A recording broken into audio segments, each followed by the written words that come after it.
Yeah. Anything, opening comments, and then we'll go to questions. Start with you, Em. Uh, no, I can't. What a game. I don't know. That's You could it. just Fun. take questions. Yeah. Cool. First question. Front row, Jeff Carlisle.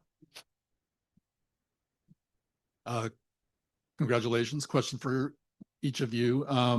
Emily, describe that block. That was a key point in the game. And then Rose, just tell me how the play opened up for you on the goal. Okay, I'll start with the block. They had a great play. They kind of opened up a little bit in the second half, and I felt that was the best way to take almost every angle away. And thank God it worked, kind of thing. I think that there was a few teammates around to help just in case, but yeah, I kind of just like pulled that one out, which I'm thankful that it worked out. I feel similar. Like, thank God that mine worked out as well. Yeah.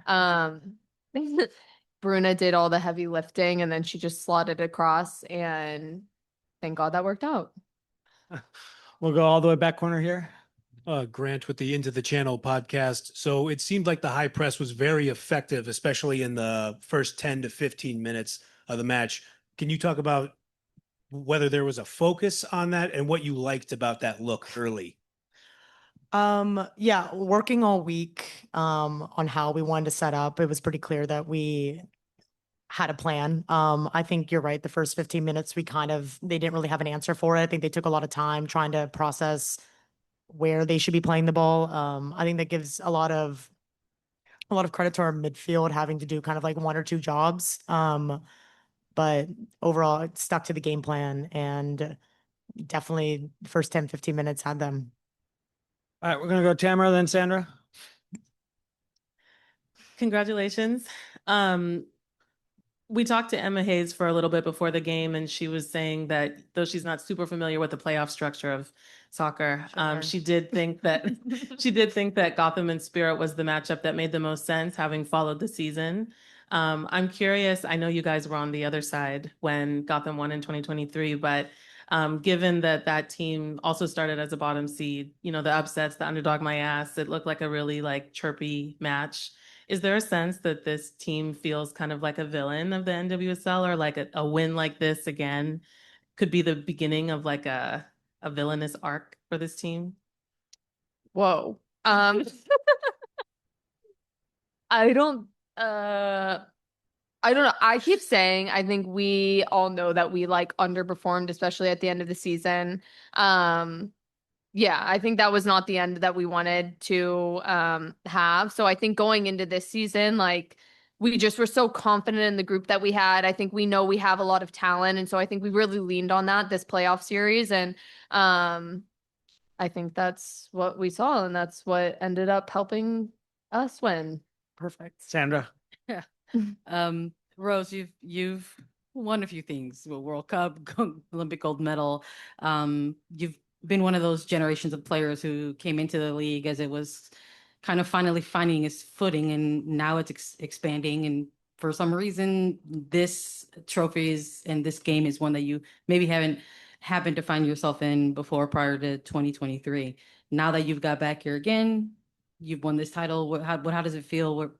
Where does it rank for you? Maybe this feeling of winning an NWSL title.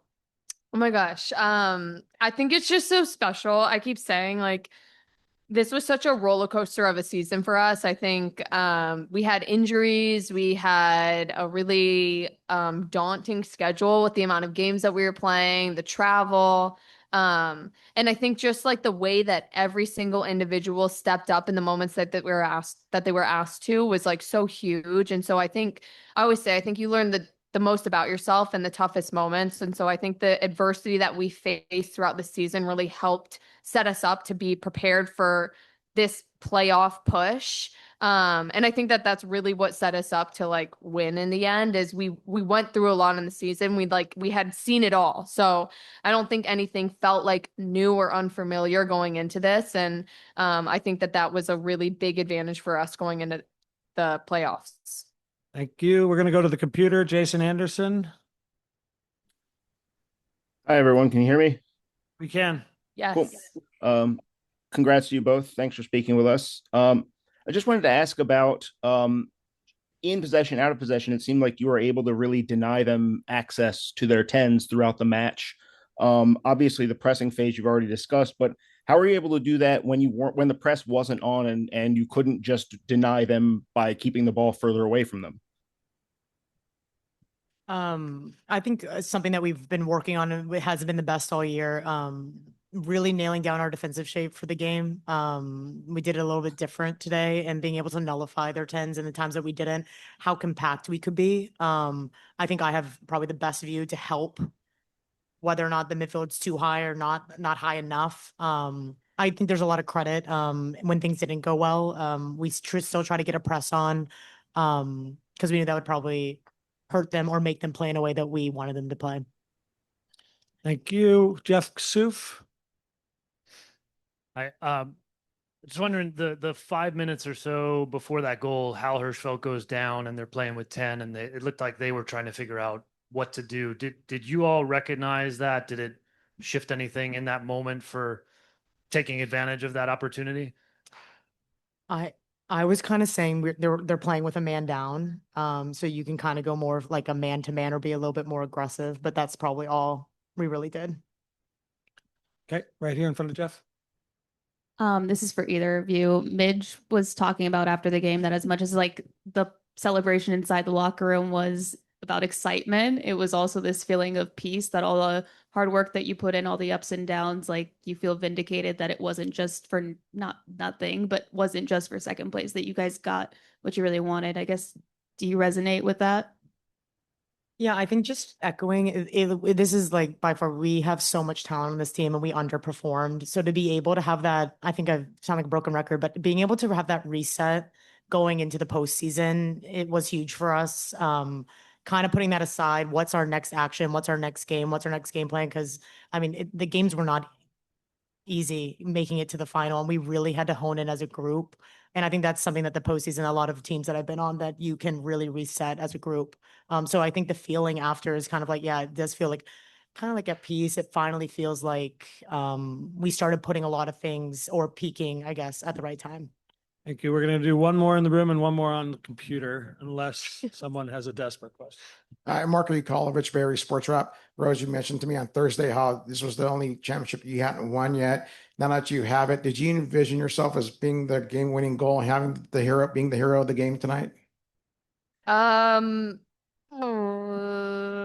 always thought that could be an option today. Yeah, I mean, I think it was like maybe the one moment I had in the game to like step up, and I keep saying I think Bruna did the heavy lifting on that, but yeah, it was a great ball across the box, and luckily I was able to get there to finish, but yeah, it was fun. All right, Sean Hartnett, thanks for being patient. Hi, Emily. Obviously, throughout a season, there are injuries and tests that the team faces.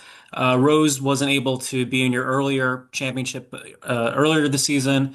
I know that you had players like Taryn and Tierna who didn't get the opportunity. How important is it that everyone feels a part of this and that the team feels like a family? Yeah, actually we had our head of medical give us a speech before the game, and he like riled us up. And I think a really big part of it was he was like, the people who don't get to play, the people who are doing their return to play, they have such a big part in having that energy for us. They're there days that's raining and we're not in. They're working their butts off. Their presence is obviously huge. They're pumping us up in the locker room, which I absolutely love. Tierna doesn't show a lot of emotion, but man, is she jumping around right now. And that's the glue, guys. Tierna Davidson. Yeah. But yeah, I think they're a huge part, and their work obviously doesn't go unnoticed, and it all ends up coming together as a group for moments like this. All right, And just one for last questions in the room. Yeah, question for Rose. What has it been like being in the Bay Area this week, and what did you think of San Jose as the host site for the championship? Thank you. I think it's been pretty fun. We got here on Monday. We didn't do like too much just because obviously we were like kind of preparing for something, but yeah, I think the atmosphere was incredible. It was really good vibes, and no notes. We had a lot of fun.